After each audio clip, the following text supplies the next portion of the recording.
काँग्रेसचे प्रदेशाध्यक्ष हर्षवर्धन सपकाळ आपल्यासोबत जोडले जात आहेत। सर, स्वागत आपलं पुढारी न्यूजमध्ये। काँग्रेस विद्यार्थ्यांच्या प्रश्नासाठी आक्रमक झालेली आहेत। पंतप्रधानांच्या निवासस्थानासमोर राहुल गांधी, प्रियंका गांधी धरणं आंदोलन करतायत। काँग्रेस नेत्यांची धरपकड होत आहेत। या सगळ्या आंदोलनावर काँग्रेसची काय भूमिका आहे?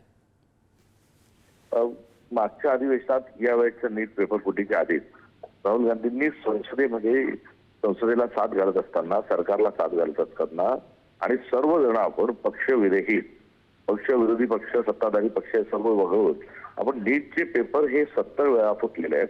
भविष्यात पुढे अशा घटना उद्भवणार नाही या अनुषंगाने 1 दिवसाची सविस्तर चर्चा करण्याची मागणीही केली होती।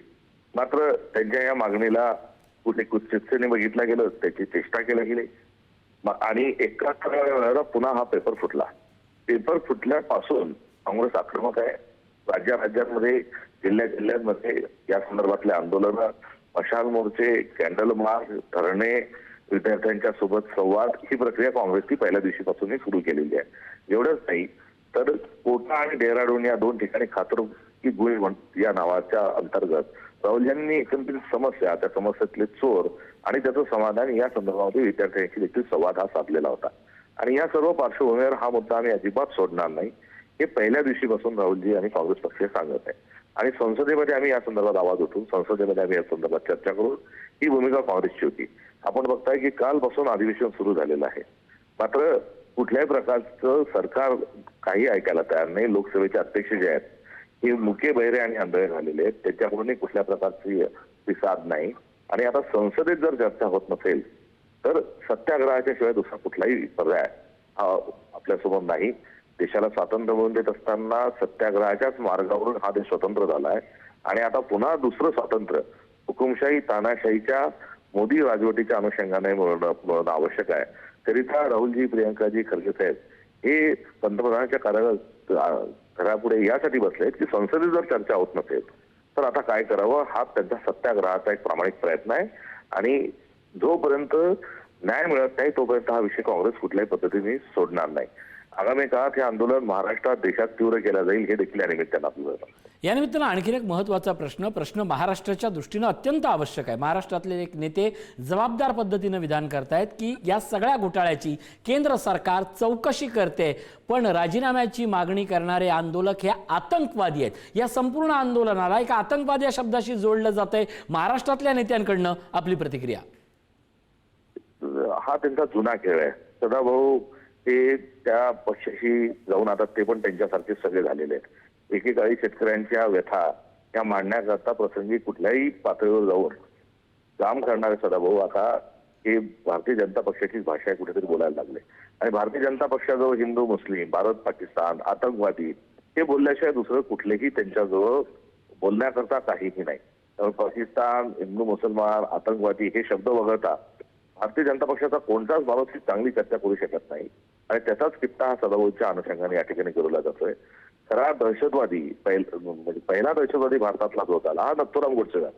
आणि नथुराम गोडसेंनी गांधींची हत्या करून दहशतवाद हा सुरू केलेला, भारतात सुरू केला आणि त्याच पक्षाच्या कडेवर जाऊन बसल्यानंतर आता हे पण नेते असं चुकीचं भूमिका करायला लागली, याचं दुःख आहे। हर्षवर्धनजी, तुमची संपूर्ण विचारधारा ही गांधीवादाशी जोडलेली आहे, अहिंसावादाशी जोडलेली आहे। मग काल या सगळ्या आंदोलकांच्या बाबतीत नेमकं चुकलं कोण? आंदोलक, निदर्शक हे आक्रमक झाले की सरकारचा अतिमावाळपणा किंवा त्यांना संवादच करायचा नाही? तुमच्या दृष्टीनं या सगळ्या आंदोलकाकडे आता काँग्रेस कसं बघतंय? यामध्ये 2 भाग आहे। संवाद करायचाच नाही हे तर खरं आहे, मात्र आमचा अहंकार, मोदी आणि शहांचा अहंकार जो आहे हा इतका मोठा आहे की त्यांना लाठीशिवाय कुठल्याही प्रकारचं उत्तर देता येत नाही। आणि सकाळी मोदी 11 मिनिटं जे काही बोलले त्यानंतर ते जे बोलले ते गॅझेट आणि सगळ्यांनी टाळ्या वाजवावा हा भारतीय जनता पक्षाचा असणारा एकंदरीत एक आहे। त्यामुळे संवादहीनता आहे। आणि दुसऱ्या बाजूला चुकीच्या व्यक्तींना, चुका करणाऱ्यांना वाचवण्याचा हा सरकारचा प्रयत्न आहे। आणि त्यामुळे ही एकंदरीत कोंडी ही निर्माण झालेली आहे। काय मागतात हे विद्यार्थी, काय म्हणतात हे राहुलजी? चर्चा करा, चूक जे असेल त्याला दुरुस्त करा आणि एकंदरीत जो ढाचा आहे तो बदला। मुळात वन नेशन वन इलेक्शन इथून भारतीय जनता पक्षाने स्वतःचा खेळ सुरू केला। मात्र तो 1 नेशन 1 इलेक्शन पुरताच नाही, तर 1 नेशन 1 एक्झामिनेशन ही नीटच्या माध्यमातून भ्रष्टाचार त्या ठिकाणी सुरू आहे। दुसऱ्या बाजूला 1 नेशन 1 पार्टी, सगळ्या पार्टी फोडा आणि आपलीच पार्टी ठेवा अशा पद्धतीचं एक कारस्थान सुरू आहे। आपण याच मार्गाने चाललो तर पुढे वन नेशन वन चॅनल ठेवतात की काय, हे असं जर विधान केलं तर ते देखील चुकीचं ठरू नये. ही एकंदरीत तानाशाही आणि हुकुमशाही ही आपल्याला आठवण येते. त्यामुळे मुळात या सगळ्या आंदोलनाचा जो मूळ सार आहे तो देशातला सामान्य माणूस हा गेल्या 12 वर्षाच्या एकंदरीत भूमिका आणि धोरणांच्या अनुषंगाने त्रस्त झालेला आहे.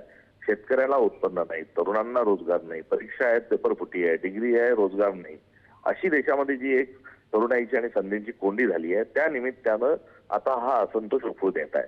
वेळीच याला साथ घातली नाही आणि राष्ट्र म्हणून आपण याच्याकडे जर बघितलं नाही तर भारतीय जनता पक्ष आपल्या देशाला अराजकतेकडे घेऊन चाललाय असं म्हटलं अगदी. चुकीचं ठरणार नाही. तुमच्या शेवटच्या वाक्याला धरून महत्त्वाचा प्रश्न, कालपर्यंत धर्मेंद्र प्रधान यांच्या राजीनाम्यासाठी असणारी ही संपूर्ण चळवळीची दिशा आज राहुल गांधी यांनी पंतप्रधानांच्या निवासस्थानासमोर ठाण मांडून पंतप्रधानांच्या राजीनाम्याकडे नेली आहे. हे संपूर्ण आंदोलन एका राजकीय दिशेनं जात आहे. हा जो सत्ताधाऱ्यांचा आरोप आहे तो काँग्रेसच्या आंदोलनामुळे भरकटेल असं वाटत नाही का?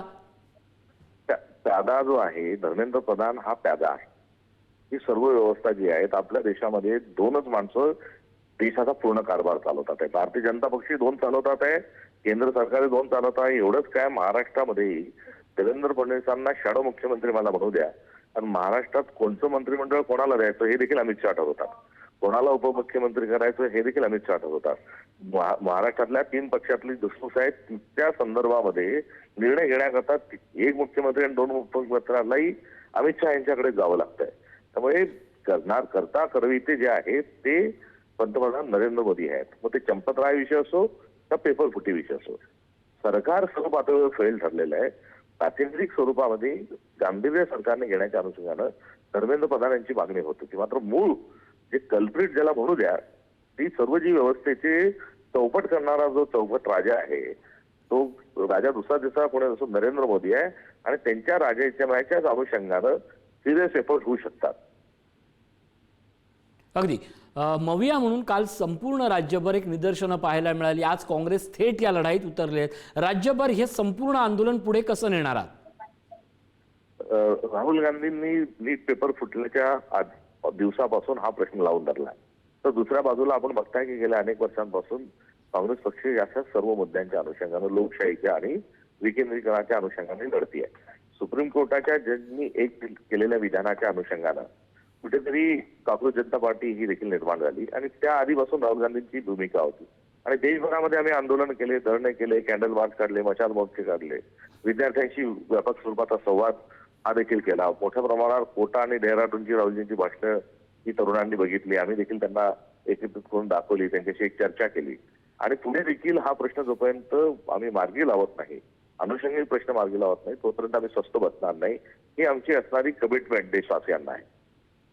आणि याच निमित्तानं जो पुढचा प्रश्न यालाच धरून होतोय की हे सगळं मग आंदोलन सत्ताधारी एक सत्ता म्हणून बघतील आणि काँग्रेस केवळ या आंदोलनाकडे पक्ष म्हणून जनतेच्या नजरेत उतरवण्याचा हा सत्ताधाऱ्यांचा प्रयत्न असेल. मूळ विद्यार्थ्यांचा प्रश्न आणि काँग्रेसची भूमिका हे मांडणं या पुढच्या काळात कसं काय करणार आहात? नाही, यामध्ये आमची भूमिका ही स्पष्ट आहे आणि ती भूमिका काय आहे हे आम्ही आपल्याला सांगत असताना कोटा आणि डेहराडून या ठिकाणी राहुलजींचं जे सादरीकरण आहे ऑब्जेक्टिव्ह स्वरूपामध्ये, त्यामधूनच आमचं म्हणणं काय आहे आणि आमची भूमिका काय आहे ही स्पष्ट स्वरूपामध्ये ही सांगितलेली आहे.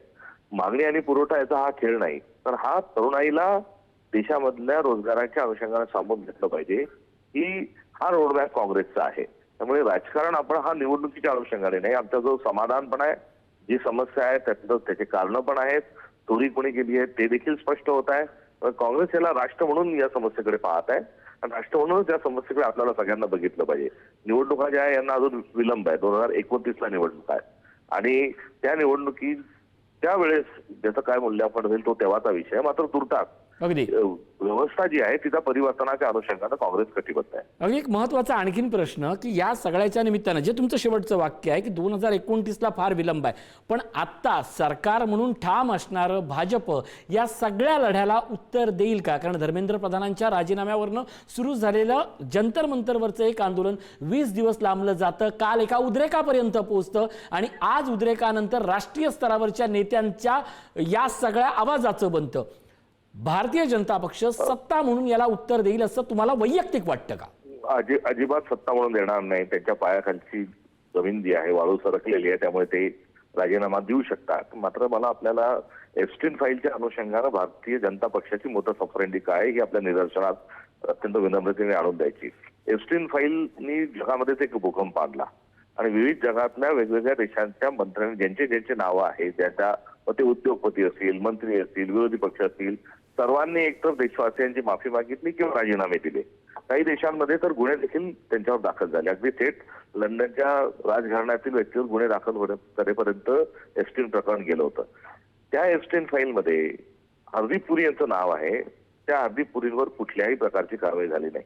नरेंद्र मोदी यांचा देखील त्या ठिकाणी ते डान्स करणारे अशा स्वरूपाचा उल्लेख आल्यानंतरही नरेंद्र मोदींनी त्या संदर्भात एक प्रकार शब्द देखील हा काढला नाही. एवढंच काय तर मला महाराष्ट्रामध्ये एकामागे एक मंत्री जे आहेत ते भ्रष्टाचारामध्ये आढळत आहेत. मात्र कुठल्याही कोणाकडूनही राजीनामा घ्यायचा नाही. ही भारतीय जनता पक्षाची हुकुमशाही आपल्या देशाला आणण्याच्या अनुषंगानं त्यांची एकंदरीत वर्तणूक आहे. त्यामुळे काहीही ते बोलणार नाही. राजीनामा द्यायचाच नाही, या राजीनामा द्यायचाच नाही या व्यवस्थेविरुद्धचं काँग्रेसचं हे आंदोलन आहे असं तुर्ता आपण म्हणू शकतो. तुर्तास धन्यवाद हर्षवर्धनजी या सगळ्या प्रतिक्रियेबद्दल. आपल्यासोबत जोडले जात आहेत काँग्रेसचे पृथ्वीराजजी चव्हाण. सर, स्वागत आपलं पुढारी न्यूजमध्ये. राहुल गांधी, प्रियांका गांधी आक्रमक झाल्या आहेत. पंतप्रधानांच्या निवासस्थानाबाहेर धरणं आंदोलन घेतलंय. मुद्दा अगदी साधा आहे. काँग्रेसची लढाई आता पंतप्रधानांच्या राजीनाम्यापर्यंत येऊन पोहोचली आहे. या सगळ्या लढाईतल्या आंदोलनातली काँग्रेसची भूमिका आणि तुमची मतं, पृथ्वीराजजी. काल जो